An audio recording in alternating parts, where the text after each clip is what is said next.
వాళ్ళు ఇష్టమనంగా తీసుకోకుండా నువ్వు రామగుండంలో ప్లాంట్ పెట్టి నువ్వు ఉత్పత్తి చేస్తే రోజుకు 9 కోట్ల రూపాయలు ఈ రాష్ట్ర ప్రజల మీద భారం పడుతుంది. నీ జేబులకి వెళ్ళైతే పెట్టవు కదా, ఆ బిల్లు ఎవరికి వేస్తావు?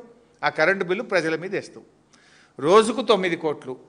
సరే, సంవత్సరానికి ఎంత అవుతుంది 9 కోట్లు అంటే? రోజుకు 9 కోట్ల చొప్పున సంవత్సరానికి 3285 కోట్లు ఖర్చు అవుతుంది. ఏ పవర్ ప్లాంట్ అయినా అగ్రిమెంటు 25 ఏళ్ళు 25 ఇయర్స్కి ఉంటుంది. అంటే 25 ఏళ్లకు సంవత్సరానికి 3285 కోట్ల రూపాయల చొప్పున లెక్క పెడితే 82,000 కోట్ల రూపాయల అదనం భారం ఈ రాష్ట్ర ప్రజల మీద పడబోతుంది. మేము అంటున్నది అదే కదా. ఇప్పుడు నీ కమిషన్ల కోసమో, నీ 30%కో, నీ 40% కోసం ఈ రాష్ట్ర ప్రజల మీద 82,000 కోట్ల రూపాయల భారం ఎందుకు వేస్తున్నావు మిస్టర్ బట్టి విక్రమార్క అని సూటిగా అడుగుతా ఉన్నా. ₹4.12 ఎన్టీపీసీ ఇస్తుండగా నువ్వు ప్లాంట్ కట్టి ₹7.70 ఎందుకు విద్యుత్ ఉత్పత్తి చేస్తున్నావు? ఒక దిక్కు పైసలు లేవు, అప్పుల కోసం పోతే చెప్పులు ఎత్తుకపోయినట్లక చూస్తున్నాడు అంటాడు నీ ముఖ్యమంత్రి. అరే మా తులం బంగారం ఏమైపోయాయి, అవ్వతాతలకు 4,000 పింఛన్ ఏమైపోయాయి, అక్క చెల్లెలకు మహాలక్ష్మి ఏమైపోయాయి అంటే పైసలు లేవు అంటావు. మరి ఇప్పుడు ఈ ప్లాంట్లు 3 కట్టాలంటే నువ్వు 25% పెట్టాలి కదా. 10-15 వేల కోట్లు ఏడికెళ్ళి తెస్తావు? అప్పులు ఏడికెళ్ళి తెస్తావు? మిత్తిలు ఏడికెళ్ళి కడతావు? అప్పు లేదు, అసలు లేదు, మిత్తి లేదు, ఏది లేకుండా సగం ధరకు ఎన్టీపీసీ ఇస్తామంటే ఎందుకు వద్దంటున్నావు అని నేను సూటిగా అడుగుతున్నా. ఎందుకు వద్దంటున్నావు అంటే నీ 30% కమిషన్ రాదు. ఎన్టీపీసీ కరెంట్ ఇస్తుంది, నువ్వు పైసలు కట్టాలి. నువ్వు ప్లాంట్ కడితే నీకు తిన్న 30% 40% కమిషన్ ఉన్నది కదా. అందుకే బూస్టప్ చేసిండ్రు, ప్లాంట్లు కడతామంటున్నారు. ఇప్పుడు ఎన్టీపీసీ ఇంకా తొందరగా వస్తుంది కరెంటు. నువ్వు ఇప్పుడు ఆలు లేదు, సూలు లేదు, నువ్వు కట్టాలంటే 5 ఏళ్ళు 6 ఏళ్ళు అవుతుంది. ఎన్టీపీసీ తయారున్నది, ఏడాది లోపల ఇస్తా అంటుండు.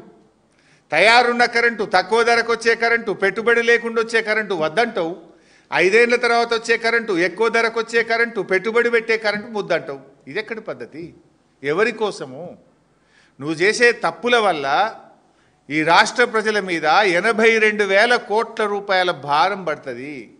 ఈ 82,000 కోట్ల భారం ఎందుకు ఈ రాష్ట్ర ప్రజలు విద్యుత్ బిల్లుల రూపంలో చెల్లించాలి? రేపు కరెంటు బిల్లులు పెరుగుతాయి కదా. ఈ బిల్లులన్నీ ప్రజలు కదా కట్టాల్సింది.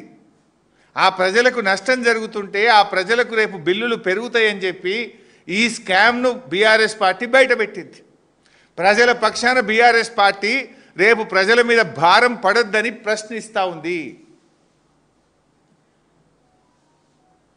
ఇకపోతే ప్లాంట్లు, అరే మీరు బొగ్గు లేని చోట ప్లాంట్లు పెట్టినరు అని మా మీద ఆరోపణలు చేస్తున్నారు. సరే, మేము ఎందుకు పెట్టినామో తప్పకుండా నేను సమాధానం చెప్తా. ఇవాళ అసలు ఈ ప్లాంట్లు బొగ్గు లేని చోట పెట్టిందే కాంగ్రెస్ పార్టీ కదా.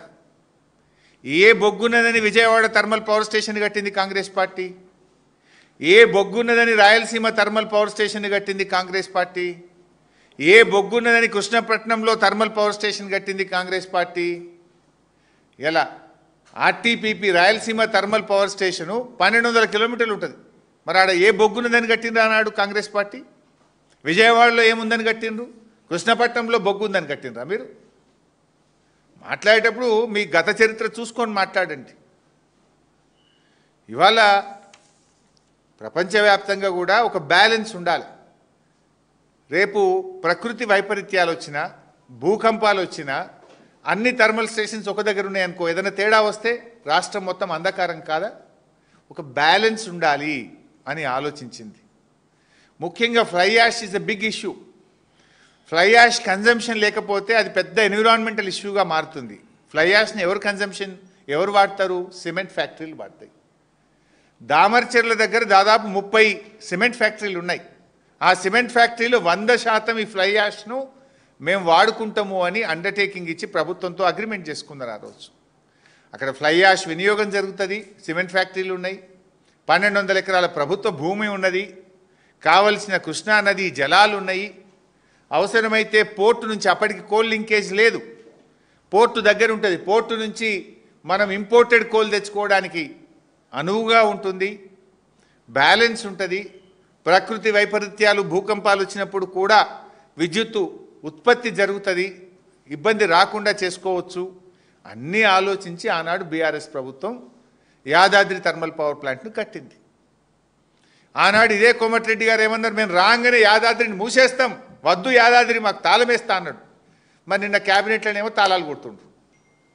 మళ్ళీ ఇప్పుడు ఎందుకు పెడుతున్నావు మరి 2400 థర్మల్ మెగావాట్ పవర్ ప్లాంట్